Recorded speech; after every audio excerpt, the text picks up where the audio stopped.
principais pontos que vocês acharam da corrida mais interessantes? Primeira volta do Max. Largadona do Max? Não tanto a largadona, mas ele não larga do osso.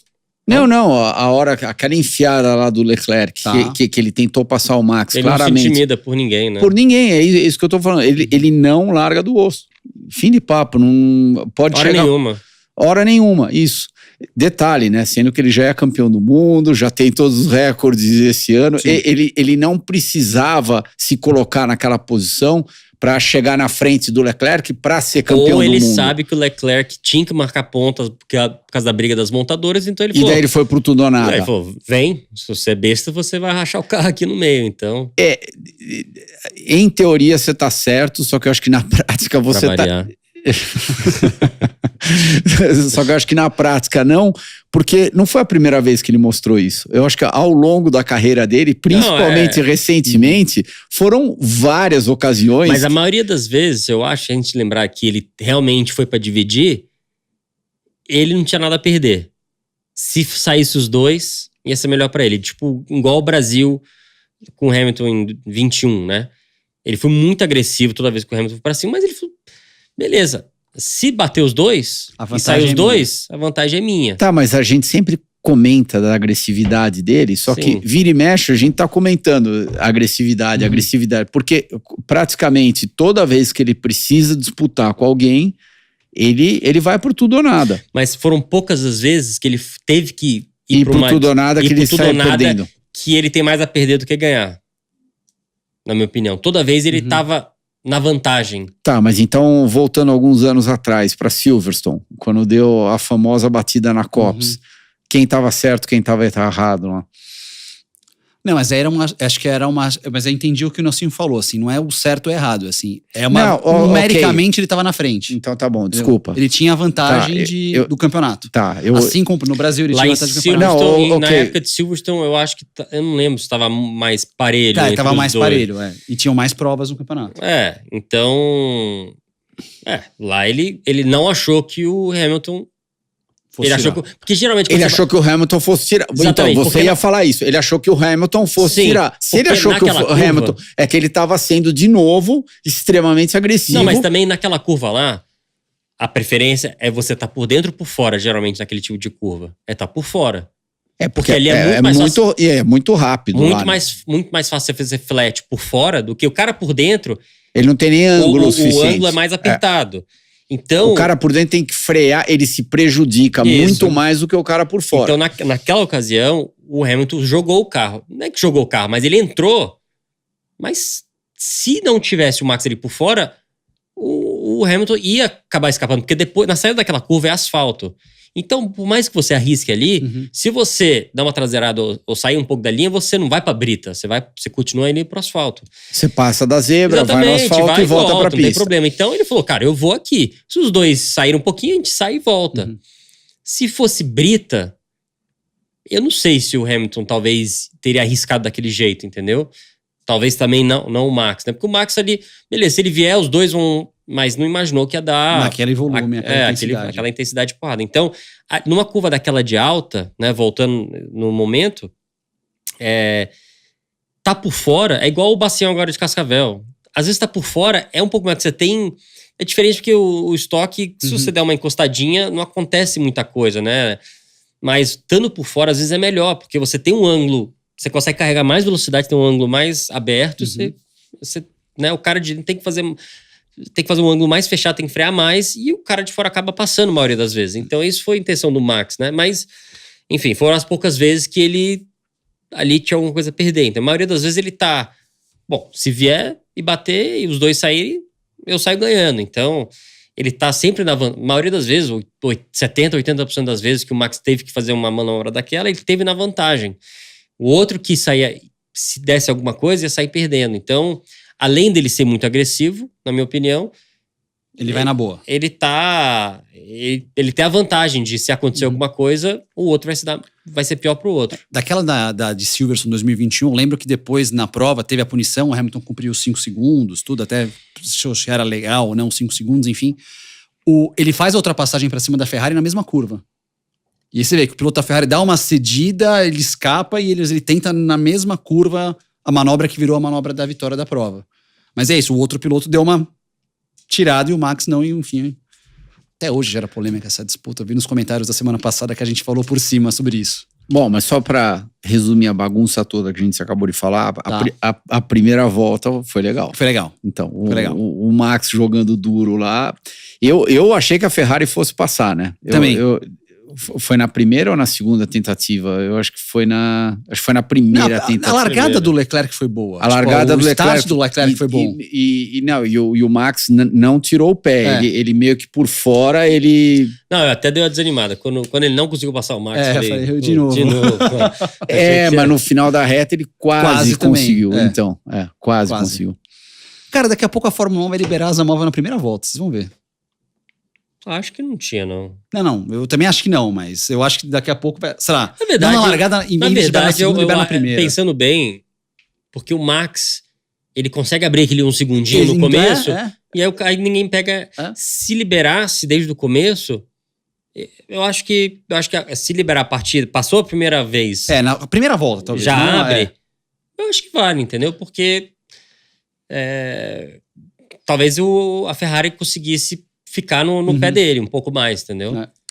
Vale para quem tá andando lá na frente, né? Para quem tá entre os 3, 4 primeiros. Agora, a minha única ressalva de abrir na primeira volta é o pelotão do meio descendo uma reta com todo mundo de asa móvel embolado. Será que não vai gerar uma quizumba do caramba? Não, mas geralmente quando abre de todo mundo meio que avança junto, entendeu? Só que tem alguns lados do pelotão que você vai conseguir pegar mais vácuo do que outros. Sim. Então tem alguns que vão ter uma diferença maior e tem carros que são mais eficientes com asa móvel aberto do que outros. Eu só tô pensando no ponto de vista de segurança. Eu acho que eles pensaram também nisso, porque aumenta a velocidade também. Aumentando a velocidade, você tá chegando o quê? Uns 10 km mais rápido no final da reta? Às vezes até mais. Até mais, quase então. 20. Então, é bem grande a diferença comparado com, de repente, quando tá naquele trenzinho de primeira volta, todo mundo se respeitando um pouquinho mais, não sei. É que nem o push na stop, né? Só libera na segunda volta também.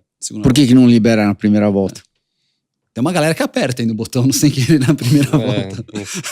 Tem uns probleminhas no aperta sem querer. De vez em quando você vê uma luz acesa ali. Pá. Tivemos então esse duelo da ultrapassagem do Leclerc, que influenciou muito na disputa pelo segundo lugar do campeonato de montadoras entre Ferrari e Mercedes, e a Ferrari acabou levando a pior na disputa com a Mercedes. Ele mudou quantas vezes durante a corrida? Várias vezes. Algumas vezes, né? Então, algumas vezes era Ferrari, outras era... Então, eu vi isso daí, mas eu esqueci. Mas isso daí foi interessante. O Sainz, na minha opinião, não sei o que aconteceu, mas... Eu achei estranho aquela estratégia da Ferrari, hein? E mesmo largando lá atrás, eu sabia que ele não ia chegar em terceiro atrás lá do Leclerc, mas eu imaginava ele conseguiria chegar em sexto, sétimo, enfim. Mas, pontuar. Pontuar, mas não pontuar em décimo. Não, ele não pontuou. Pontuar sólido, né? Sim. Então, eu sinceramente achei que ele fosse terminar em sexto, sétimo e fiquei surpreso. Eu não entendi, porque tipo, tudo bem, os duros, ok, mas pô, estamos esperando um safety car e não vinha, e o cara parou na última volta. Eu também não entendi o que a Ferrari quis fazer ali com o Sainz nessa briga, que era tão acirrada que realmente seria importante. Foi uma boa prova do Russell, que conseguiu o segundo pódio dele no ano apenas, e foi importante para garantir essa pontuação da Mercedes. Contra quantos pódios lá do Hamilton? Foram acho que 5 pódios do Hamilton. 5 ou 6? Agora você me pegou aqui, precisou dar uma... Mas a pontuação ele não ficou tão longe do Hamilton. E a batalha de classificação ficou 11-11. Foi o único 11-11 da temporada. Foi o único 11-11 na temporada. Tivemos um 22-0 do Albon pro Sargent. Mas foi realmente esse o grande equilíbrio ali dos dois. Na última prova... Não, o Russell andou muito bem no final agora, eu achei. Não, ele andou muito bem. Nessa última corrida, talvez um pouquinho melhor antes, mas eu acho que teve um período no meio da temporada que o Hamilton tava debulhando ele e ele ainda tava com muito mimimi no rádio, tudo. Enfim, ele fez uma primeira temporada na Mercedes que surpreendeu bastante gente. inclusive a mim. Daí, essa segunda temporada foi ok para fraca. Eu acho que o dia D dele vai ser o ano que vem. O terceiro ano. Vai ser o terceiro ano. Ou ele se coloca na posição de, opa, eu tô aqui, eu realmente tenho capacidade para ser campeão do mundo, ou ele vai ficar correndo de Fórmula 1, vai ficar alguns anos na Mercedes, daí vai para outra equipe boa e meio que tudo bem, sem dúvida nenhuma, tem um talento muito grande, tudo, mas ele não vai se colocar no mesmo patamar de um Verstappen, de um Hamilton, de um Alonso. E por isso que eu acho que o ano que vem dele, dependendo de como for a temporada, daquilo que ele conseguir fazer na Mercedes, vai ser muito crítico. Até porque tem uma sombra chegando na categoria de base da Mercedes. A gente vai falar daqui a pouco sobre categorias de base, movimentações, Fórmula 2, também sobre o treino do Drogovic. Mas tem uma sombra chegando forte na Mercedes também, ano que vem, em termos de mercado de piloto. Já que falamos de novatos, eu acho que teve um tema bem bacana na prova, que foi ali a disputa do Alonso com o Hamilton. O break test. O break lá, test lá dos dois.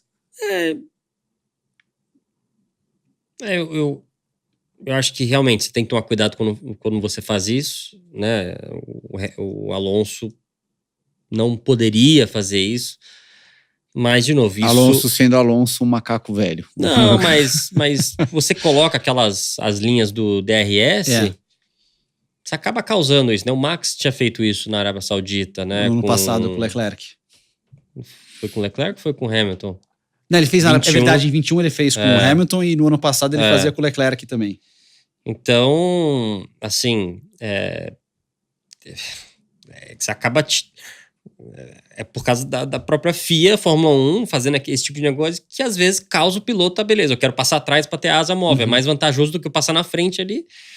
Então, enfim, 50% realmente culpa do piloto fazer esse tipo de coisa, mas 50% culpa do regulamento você botar uma linha dessa perto do final da reta, que quando tem outra reta grande depois, o cara fala, bom, se eu passar na frente aqui já era, outra reta eu vou perder, então eu quero passar atrás, outra reta eu passo ele.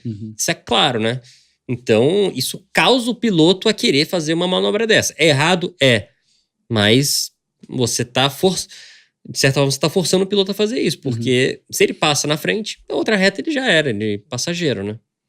Então, vamos inverter a situação. Se o Hamilton tivesse na frente do Alonso, será que ele não teria feito a mesma coisa? O que o Alonso disse na entrevista foi que eles fizeram isso em 2012 numa prova e que aconteceu exatamente a mesma coisa. Até o Alonso tem uma entrevista irônica dizendo que ele é muito bom, ele tem muita habilidade e tem muita experiência, mas eu tenho mais. Tipo eu sou mais experiente, então eu sabia que isso queria acontecer, mas dizendo que já aconteceu isso outras vezes entre os dois, e até citou um caso de 2012. Eu meio que voltaria aquilo que a gente estava discutindo agora o próprio regulamento, de repente tem uma área falha do regulamento aí, porque todos os pilotos, diga-se de passagem, estão tentando se beneficiar disso, porque é claro que você quer estar próximo do carro da frente, só que se você está com asa móvel e o carro da frente não está, você definitivamente vai ser engolido na próxima reta. Então é vantajoso você estar atrás. Se você estiver na frente, você vai perder a posição.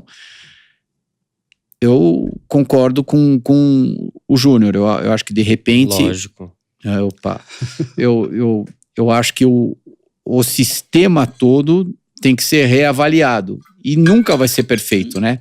É porque teve um ponto... Sempre vai ter alguma área falha e de repente aí eles acabaram de perceber a área falha, principalmente nessa pista, né? Porque aonde o DRS essa pista, ela te proporciona a oportunidade de fazer esse joguinho. De repente todas as outras 21 pistas do ano, elas não deixam você fazer esse joguinho. E justamente aí, por causa da natureza da pista, de como você ia frear, da onde você podia tirar o pé, ela deixa você fazer isso para você tentar se beneficiar.